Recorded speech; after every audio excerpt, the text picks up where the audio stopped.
नमस्कार। राष्ट्र सह्याद्री के हिंदी संस्करण में आपका स्वागत है। मोबाइल फोन आज हर किसी के जिंदगी का एक अटूट हिस्सा बन चुका है। इसके बहुआयामी खासियतों ने जिंदगी आसान कर दी है, ऐसा शायद सभी का मानना है। लेकिन भविष्य में इसकी यही खूबियां क्या मुश्किलें पैदा करेगी, इसके बारे में क्या कभी किसी ने सोचा है? खासकर बच्चों पर यह क्या असर डाल रहा है? आइए इसी बात पर आज चर्चा करते हैं। करण नवले की इस खास रिपोर्ट में। एक जमाना था जब परिवार में सभी लोग खाली वक्त में एक दूसरे से बातचीत करना, अपने दिल की बात कहना, हंसने हंसाना या एक दूसरे के सुख दुख को समझना, इन बातों को ज्यादा अहमियत देते थे। पारिवारिक सुख का एक अलग ही एहसास तब हुआ करता था जो मोबाइल फोन नामक उपकरण हाथ में आने से खो गया है। इस बात का मलाल आज की पीढ़ी के बड़े बुजुर्गों की बातों से लगातार झलकता रहता है। हालांकि नई पीढ़ी इसे टेक्नोलॉजी के नाम पर अपना रही है, लेकिन तजुर्बेकार लोग लगातार इसका विरोध कर रहे हैं क्योंकि वे इसके नकारात्मक प्रभावों को महसूस करते हैं। हाल ही में यूनेस्को ने भी इस हकीकत को स्वीकार किया है और दुनिया भर की शैक्षणिक गतिविधियों से मोबाइल को दूर रखने की सलाह दी है। एक परिवार के रूप में एक साथ बैठने, दादा दादी की कहानियां सुनने का ख्याल एक कहानी बनकर रह गया है।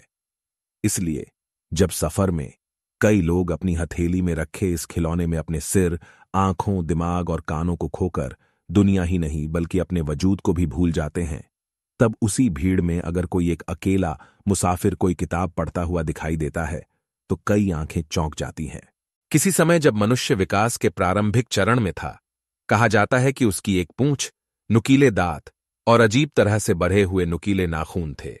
वक्त के साथ जैसे उसकी तरक्की होती गई तो आने वाली नई नई जरूरतों का एहसास हुआ और उन्हें पूरा करने के लिए नए आविष्कार करना जरूरी हो गया। जब उसे आश्रय के लिए एक पेड़ पर रहना पड़ता था तो उसे एक पूंछ की जरूरत थी। बाद में जब पहली बार गुफा या छत वाले आवास का आविष्कार हुआ तो वक्त के साथ पूंछ की जरूरत कम होती गई और जब घर का विचार पूरी तरह से विकसित हुआ तो पूंछ गायब ही हो गई। खाना भूनने या पकाने के आविष्कार ने नुकीले दांतों की जरूरत को कम कर दिया और शिकार के लिए हथियारों की खोज ने बढ़े हुए नाखूनों की जरूरत को भी कम कर दिया। इस तरह अनावश्यक अंग खत्म होते गए और आज के आदर्श मनुष्य का निर्माण हुआ। लेकिन उसकी जरूरतें कभी खत्म नहीं हुई। इसके विपरीत उत्क्रांति का दौर खत्म होकर क्रांति का युग शुरू हो गया और खोज की रफ्तार इस हद तक बढ़ गई कि इंसान की उस रफ्तार के साथ मेल जोल रखने में सांस फूलने लगी। मोबाइल नाम की इस चीज से हुई क्रांति ने इंसानों की रोजमर्रा की गतिविधियों में इतना अहम स्थान हासिल कर लिया है कि अगर उनके साथ ये चीज ना हो तो वो मानसिक रूप से विकलांग हो जाते हैं। मोबाइल मानो इंसानी जिस्म का हिस्सा बन चुका है।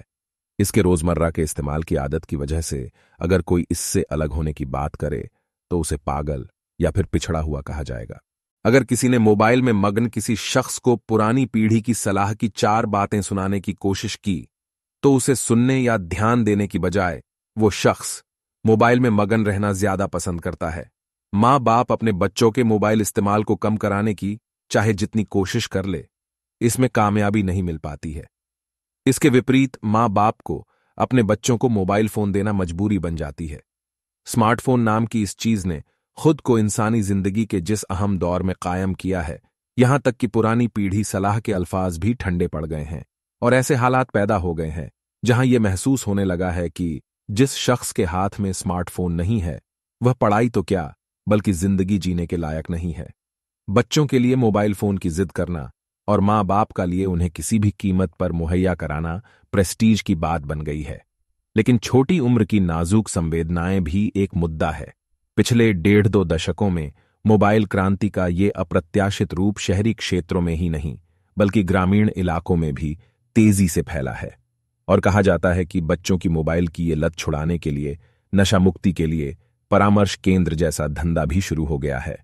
संक्षेप में कहा जाए तो भले ही मोबाइल या स्मार्टफोन के बिना बेलगाम इस्तेमाल की समस्या से माँ बाप अवगत रहे हैं, लेकिन इसे तब तक गंभीर समस्या नहीं माना जाता जब तक कि विदेशों से इस तरह की जागरूकता की आवाज न आने लगे।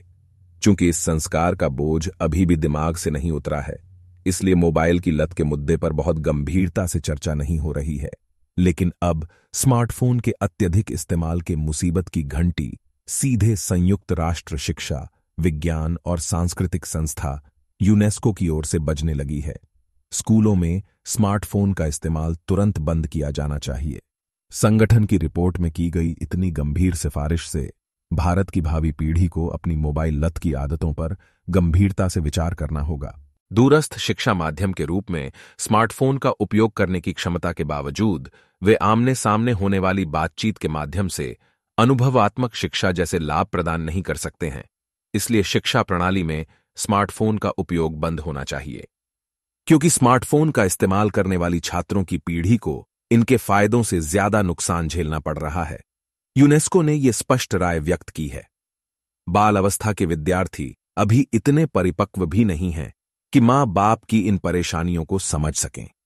इसलिए स्मार्टफोन एक और भी संवेदनशील मुद्दा बन जाता है। अगर बच्चों के हाथ में स्मार्टफोन हो तो शायद पढ़ाई आसान हो जाएगी, लेकिन स्मार्टफोन के साथ आने वाले इंटरनेट के जरिए उन्हें ढेर सारी ऐसी भी जानकारी भी मिलेगी जो उनके मानसिक विकास के लिए कतई जरूरी नहीं है। और ये परिवार व्यवस्था के संस्कारों के माध्यम से पीढ़ियों के निर्माण की परंपरा पर एक बड़ा झटका होगा।